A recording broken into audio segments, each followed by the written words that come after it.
방덕은 양주 남안군 환도현 출신으로 젊었을 때부터 군의 관리가 되어 활동했던 것으로 봐선 꽤 능력이 있었던 것으로 보이고, 그로 인해 초평 영간에 마등의 눈에 띄어 마등의 휘하에 들어갔는데, 마등이 반란을 일으킨 이민족들을 토벌할 때 여러 차례 참전하며 활약해 두각을 나타냅니다.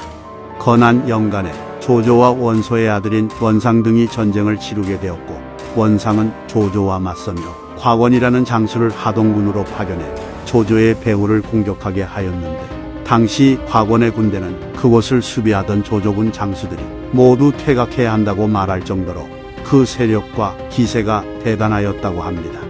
전약에 따르면 이때 마등은 원상이 보낸 사신과 이미 접선하여 화친을 맺은 상태였는데, 후관이라는 인물이 원씨를 버리고 조조의 편을 들라고 설득했기 때문에 마등은 마초와 방덕을 보내 조조군을 돕게 합니다.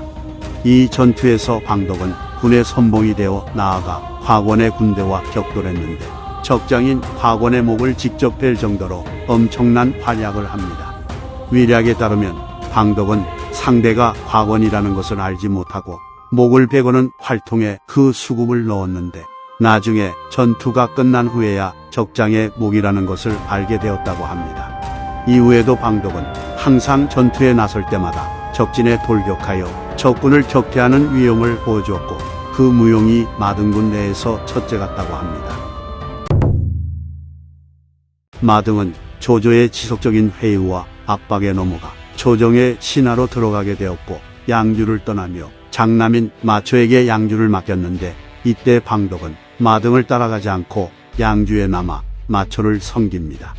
그리고 기록엔 없지만 이후 마초가 조조와 동관해서 전투를 벌일 때 당연히 방덕도 마초 휘하에서 조조군과 싸웠던 것으로 보이고, 전투에서 패배한 마초가 양주로 퇴각한 뒤 다시 세력을 회복하여 기성을 공격해 차지했을 때는 기성의 수비를 맡았다고 합니다.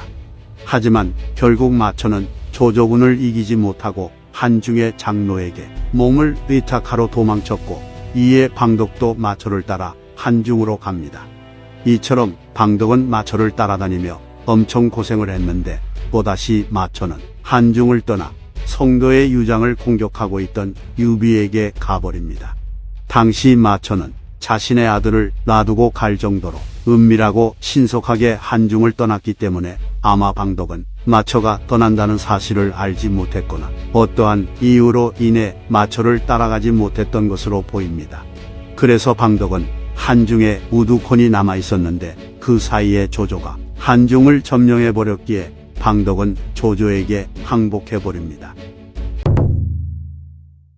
방덕의 뛰어난 무용은 널리 알려졌었는지 이 사실을 알고 있었던 조조는 방덕을 이비 장군의 관문종으로 봉하고 시급 300호까지 주며 대우해줍니다. 건한 23년 완의 수장인 후움 등이 반란을 일으켰는데, 마침 조인이 관우를 공격하기 위해 번성에 주둔하고 있었기 때문에 곧바로 후움을 공격했고, 이때 방덕도 수하들을 이끌고 조인과 함께 후움을 공격했다 합니다. 방덕과 조인은 완의 반란을 진압한 다음 다시 번성에 주둔하여 관우를 토벌하기 위한 준비를 하였는데, 다른 장수들은 방덕의 형이 유비의 휘하에 있었기 때문에 방덕은 언제라도 배신할 수 있을 거라 생각하며 의심의 눈초리를 보냈다고 합니다.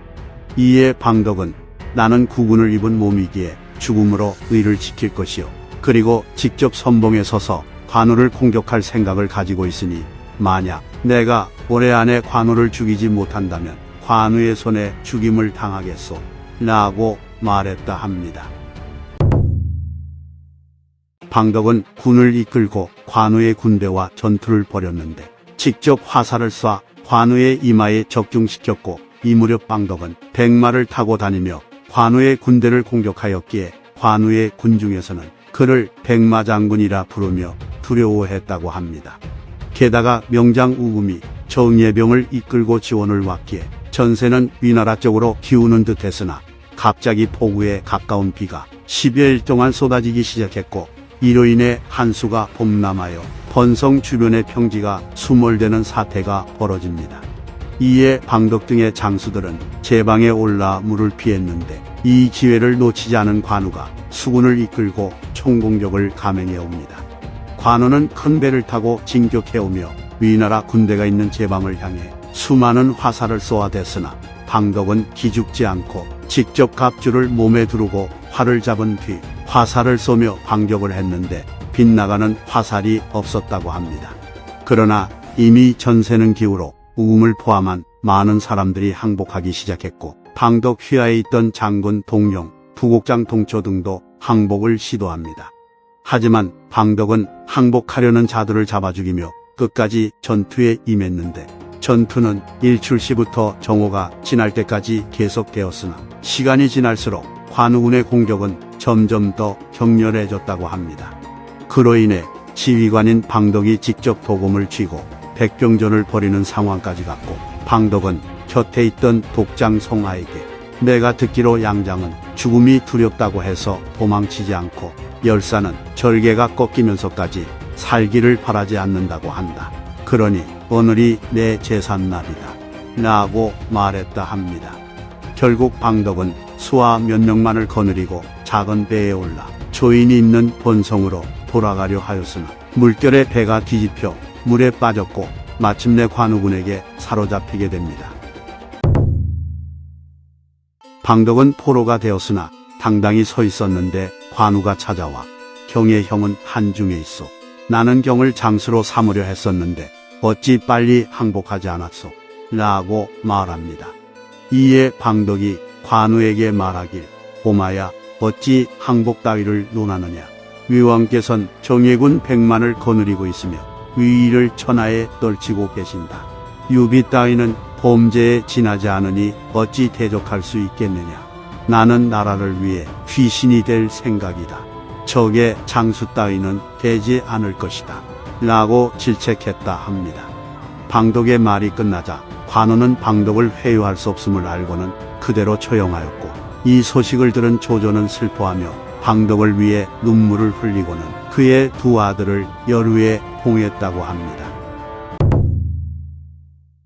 황제가 된 조비는 방덕의 묘에 사자를 보내 시호를 내렸다고 하며 방덕의 아들들에게 관내 후에 자기를 내렸다고 합니다.